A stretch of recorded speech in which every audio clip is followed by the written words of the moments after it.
भगवान की जय। बिना बुलावले कहीं ना जाए के चाहिए। सती जी कहने की स्वामी हम सुन ले बानी शास्त्र में कि अनाहुतायप्यभिर्यन्ति सौहृदं भर्तुर्गुरुर्देह कृतश्च केतनम्। शास्त्र में ही कहलवा कि बाबूजी के यहाँ, पति के यहाँ, मित्र के यहाँ, गुरु के यहाँ बिना बोलवलहु गईला में कोनो दोष ना लागेला। 4 जगह पे पिता के यहाँ, पति के यहाँ, मित्र के यहाँ और गुरु के यहाँ बिना बुलाए जाने में भी दोष नहीं लगता है। तो इस नाते तो चल सकते हैं वहां। भोले बाबा ने कहा कि सती सब मिला जुला करके मैं तो एक ही बात कहूंगा कि देखो जो अपने लोग दर्द देते हैं ना उसका इलाज नहीं हो पाता। दुश्मन तो हमेशा आपको दर्द देता है लेकिन उसके दर्द को झेलने के लिए आप तैयार रहते हैं। लेकिन जो अपने सगे संबंधी हैं, अपने रिश्तेदार हैं, अब वो जब कुछ ऐसी बोल देते हैं, कुछ ऐसी बात कह देते हैं कि वो बातें लग जाती हैं। अब वो जब बातें लग जाती हैं तो बातें मृत्यु का कारण बन जाती हैं। बात बर्दाश्त ना हुई और आदमी का जान दे देवे का पड़ी तो कहीं तू जईबू तो कहीं गोइल के तहार मृत्यु के कारण मत बन जाओ। तारो जा ना जाए के चाहिए। तार बाबूजी तके सम्मान ना दिए। कल ये बताएं कि बचपन से हम बाबूजी के लिए रहल बनी कि रुआ रहल बनी। रुआ गोइनी बियाह करके हमरा के लिया के चलियो तो रुआ बाबूजी के जान गई नहीं हमरी। रउरा जान गई नी हमारी बाबूजी के हम बचपन से जने में ना कहीं नहीं। रुक के जाना, भोजन करके जाना। तुम ध्यान दीजिएगा। वो कह रही कि मेरे पिताजी को आप जानते हैं, मैं जानती हूँ। मेरे पिताजी ने हमको इतना मान सम्मान प्यार दिया है जिसका कोई जवाब नहीं है। बिना हमको खिलाए वो खाते नहीं थे। हर बात बात में बेटी सती, बेटी सती। और वो भी क्यों ना, क्योंकि मैं सबसे छोटी थी ना, इसलिए सबसे ज्यादा प्यार पिताजी हम ही से करते थे। चलिए ना, बोले मैं तो नहीं कुछ कहूंगा। अब वो सोच रही है कि क्या करूं। फिर मन में आया कि छोड़ो, चलो चलती हूँ। खड़ी हो जाती हैं और निकल पड़ती हैं। फिर सोचती हैं कि पति देव हैं, यदि इनको छोड़ दो, वहां जाऊं और वहां सम्मान न मिले तो फिर कहां जाऊंगी। चलो लौट आती हूँ। लौट आती हैं, पतिदेव के पास बैठ जाती हैं और घूर के उनको देखती हैं कि अरे चली न लिया के हमरा के। और वह बात बुझत नहीं की, चली। बोले बाबा ने कहा कि तारा जौन मोन करे तुम करो, हमारी मान के उजा गोइल, हमरा से उ अपमान बर्दाश्त ना हुई। तहार नैहर हो तो के हम मना नहीं की कर सकत, लेकिन हम ससुरारी ना जाए, काहे को यह गईला पर हमार सम्मान। और अब सती जी उठती हैं, कहते चलो जन होई तुम देखल जाई। और जो ही आगे बढ़ती हैं, भोले बाबा अपने गणों से कहते हैं, छुटका भुटका मुटका भूत से करे जाओ, देखो सती जी जा रही हैं, उनके साथ जाओ, उनकी रक्षा करना।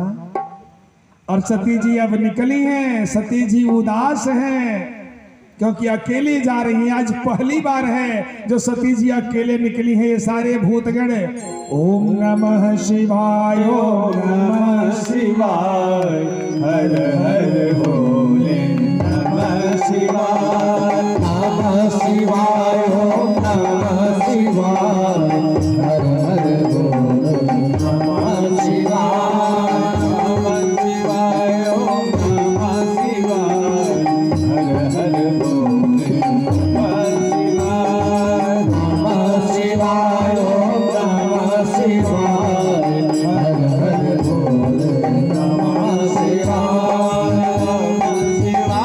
ओम नमः शिवाय, हर हर भोले नमः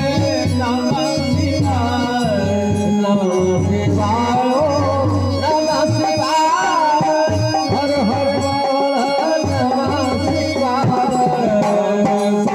ओम नमः शिवाय, हर हर भोले नमः शिवाय, नमः शिवाय, ओम नमः शिवाय, हर हर भोले नमः शिवाय। सती जी अपने घर पहुंच जाती है जहां यज्ञ हो रहा है। और जब वहां पहुंची तो उधर से माँ आ रही हैं। माँ देख करके प्रफुल्लित हो जाती हैं। माँ तुरंत अपनी गोद में ले लेती है, बेटी सती कैसी हो, सब ठीक है ना। लेकिन तुरंत उनको याद आता कि हमारे स्वामी ने कहा है कि सती यदि आ भी जाए तो उसको सम्मान नहीं देना है, क्योंकि सती और शिव हमारे दुश्मन हैं। उनको जो सम्मान देगा वो हमारे लिए वैसा ही दुश्मन हो जाएगा। माँ आगे बढ़ गई, उधर से बहनें आई। बहनें कह रही देखो सती भी आई हुई है, व्यंग बोलती हुई आगे बढ़ गई। अब सती जी सोच रही, अरे माता जी आगे बढ़ गई, बैठने के लिए नहीं कहा, अपने साथ आने के लिए नहीं कहा, बहनें भी निकल गई।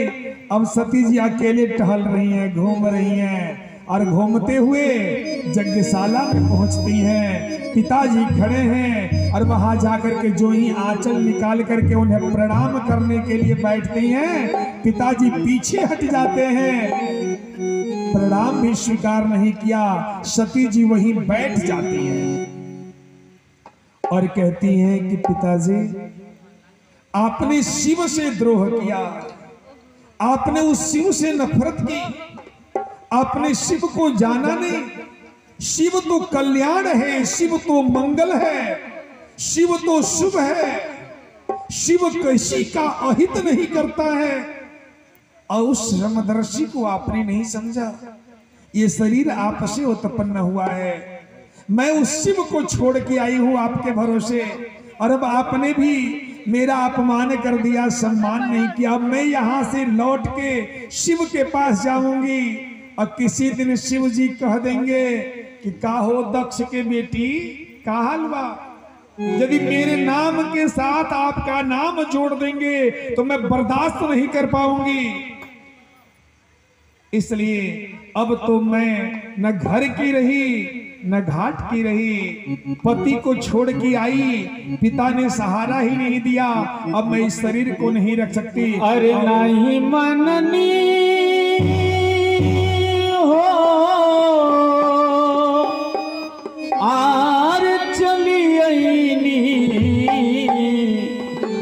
ए नाथ हमसे सभे मुख मोड़ ले बा, बेटी के सनिया सब तोड़ ले बा, ए नाथ हमसे सभे मुख मोड़ ले बा, बेटी के सनिया सब तोड़ ले बा, ए नाथ हमसे सभे मुख मोड़ ले बा, बेटी के सनिया सब तोड़ ले बा, ए नाथ हमसे सब मुख मोड़ ले बा, बेटी के सनिया सब तोड़ ले बा।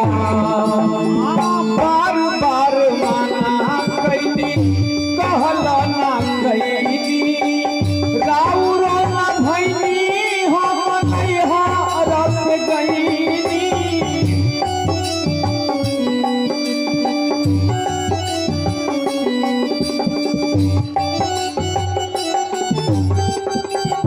रस गईनी। बार बार माना कैनी कहलो ना कैनी, राउर ना भैनी हम नैहा रस गईनी, नैहा रस गईनी, नहीं मननी ओहो चली आईनी, ए नाथ हमसे सब मुख मोड़ ले बा, बेटी के सनिया सब तोड़ ले बा, ए नाथ हमसे सब मुख मोड़ ले बा, बेटी के सनिया सब तोड़ ले बा, ए नाथ हमसे सब मुख मोड़ ले बा, बेटी के सनिया सब तोड़ ले बा। बोलिए आनंद कंद भगवान की जय। इसीलिए शास्त्र कहता है कि यदि कभी पति और पिता में झगड़ा हो जाए तो एक स्त्री को हमेशा अपने पति का साथ देना चाहिए, अपने पिताजी का साथ। पति और पिता में एक चुनना है तो हम पति को चुनेंगे। क्यों? क्योंकि पिता जन्म देने वाला है, लेकिन पति जो है वो जीवन भर साथ निभाने वाला है। इसलिए पिता की तुलना में पति का पलड़ा भारी हो जाता है, क्योंकि शादी के बाद पति ही पत्नी का बोझ उठा सकता है, पिता के बस का नहीं जो एक बेटी का बोझ उठा सके। जब तक बेटी कुमारी है तब तक लाखों खर्च हो जाए कोई बात नहीं, लेकिन जब शादी हो जाती है, बेटी 2 महीने आके रह जाती है तो पिताजी को बोझ बन जाती है वो। इसलिए हमेशा पति का साथ देना चाहिए। आज पति का साथ नहीं दी, आज असमंजस में है और तुरंत वो योगाग्नि में आसन लगा के बैठी हुई हैं और योगाग्नि में अपने शरीर को नष्ट कर देती हैं। जितने रुद्रगण हैं वो जग को नष्ट करने लगे,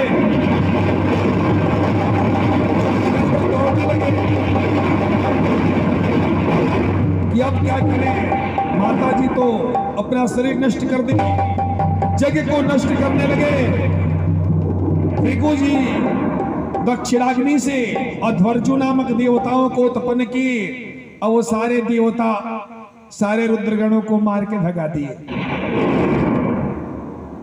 यज्ञ होने लगा, इधर नारद जी श्रीमन नारायण नारायण नारायण श्रीमन नारायण नारायण नारायण भजमन नारायण नारायण नारायण भजमन नारायण नारायण नारायण। नारद जी पहुंच गए भोले बाबा के पास, प्रणाम किया। बोले माता जी कहाँ हैं? भोले बाबा ने कहा कि नारद अरे वो गई हैं अपने नैहर, यज्ञ हो रहा है ना, यज्ञ देखने गई हैं। नारद जी ने कहा कि नारायण नारायण, अरे वो गई थी, गई नहीं है। भोले बाबा ने कहा नारद बड़ी अटपटी बात करता है तो खुल के बता। बोले नारायण नारायण, गई थी गई नहीं है। बोले कहना क्या चाहता है, क्या वो सती अब नहीं रही? बोले कि गई, अपमानित हुई और वो अपने शरीर को नष्ट कर दी। बोले उस दुष्ट दक्ष ने अपनी बेटी का अपमान किया, अपनी बेटी को सम्मान नहीं दिया। आंखें लाल लाल हो गई, भाव में तने। बोले क्या सती अब नहीं रही? और अपने जटा से एक बाल को पकड़ करके और उन्होंने नीचे जमीन पर पटक दिया। पटकते ही एक दिव्य विशाल काय शिव स्वरूप दूसरा व्यक्ति तैयार हो गया, जो बहुत ही विशाल था, विशाल काय शरीर, रुद्र। बोला महाराज बताओ क्या करें? भोले बाबा ने कहा कि तुम्हारा नाम वीरभद्र है और तुम जाओ और जाकर के दक्ष के यज्ञ को नष्ट कर दो। उसने सती का अपमान किया, बेटी का अपमान किया। दक्ष प्रजापति दौड़ते हैं, पीछे सारे सैनिक, सारे रुद्रगण दौड़ रहे हैं। वहां हाहाकार मच जाता और वहां जाकर के जगह को नष्ट करने लगे। भृगु जी हवन करने के लिए आगे बढ़े हैं।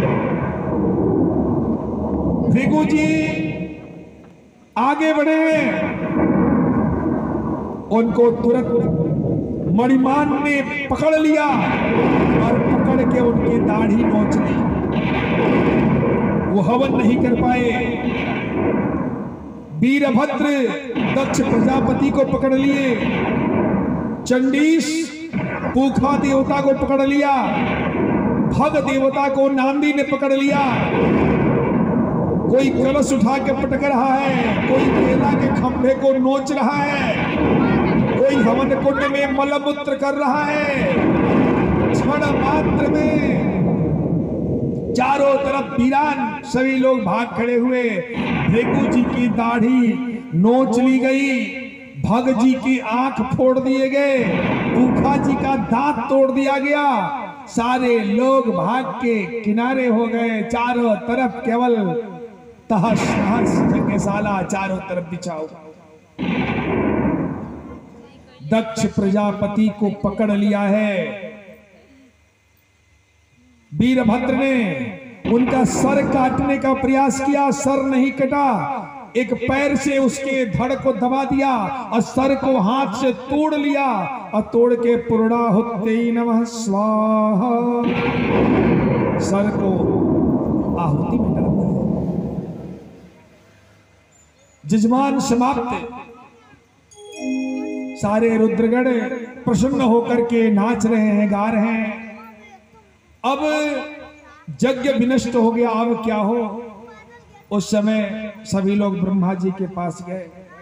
सारे देवगण भोले बाबा के पास आते और भोले बाबा के पास आकर के उनसे निवेदन करते हैं कि भोले बाबा अब आप मेरी लाज रखिए, आप ही हैं तो यज्ञ को पूर्ण करा सकते हैं। वो मूर्ख था, वो नहीं जान पाया जिस यज्ञ में शिव न हो वो यज्ञ कभी पूर्ण नहीं हो सकता। वो नहीं समझ पा रहा था। महाराज भोले बाबा चलिए ना, यज्ञ को पूर्ण करा दीजिए। आज बड़ा ही सुंदर झांकी आप लोगों ने देखी है, और कल तो बहुत ही सुंदर, कल प्रहलाद को कैसे भगवान बचाते हैं, हिरण्यकश्यप प्रहलाद पे किस प्रकार से यातना देता है, किस प्रकार से प्रताड़ित करता है, ये सब कल आप लोग देखेंगे। बड़ा सुंदर है, कल तो बहुत पिटाई होगी प्रहलाद की, तो कल बड़ा ही सुंदर झांकी भी होगी। प्रहलाद का चरित्र विशेष रूप से आप सुनेंगे। सारे देवता भोले बाबा के पास जाकर के और उनसे निवेदन कर रहे हैं। त्रिलोकपति महादेव हैं, आदि अनंत महान, पालन करता शिव मेरे, रचते हैं विधि विधान, उमापति रखियो मेरी लाज, उमापति रखियो मेरी लाज, उमापति रखियो मेरी लाज, उमापति रखियो मेरी लाज, उमापति रखियो मेरी लाज, उमापति रखियो मेरी लाज।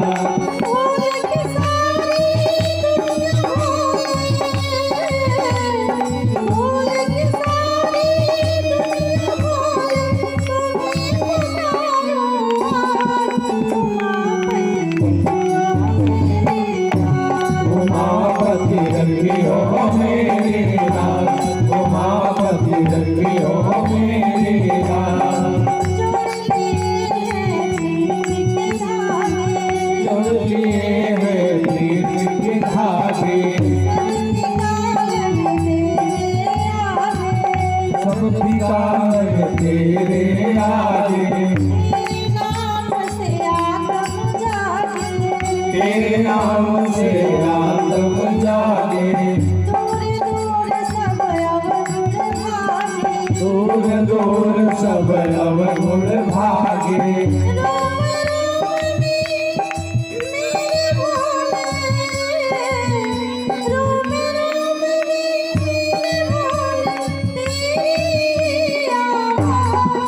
उमापति रखियो मेरी लाज, उमापति रखियो मेरी लाज, उमापति रखियो मेरी लाज, उमापति रखियो मेरी लाज, उमापति रखियो मेरी लाज, उमापति रखियो मेरी लाज, उमापति रखियो मेरी लाज, उमापति रखियो मेरी लाज।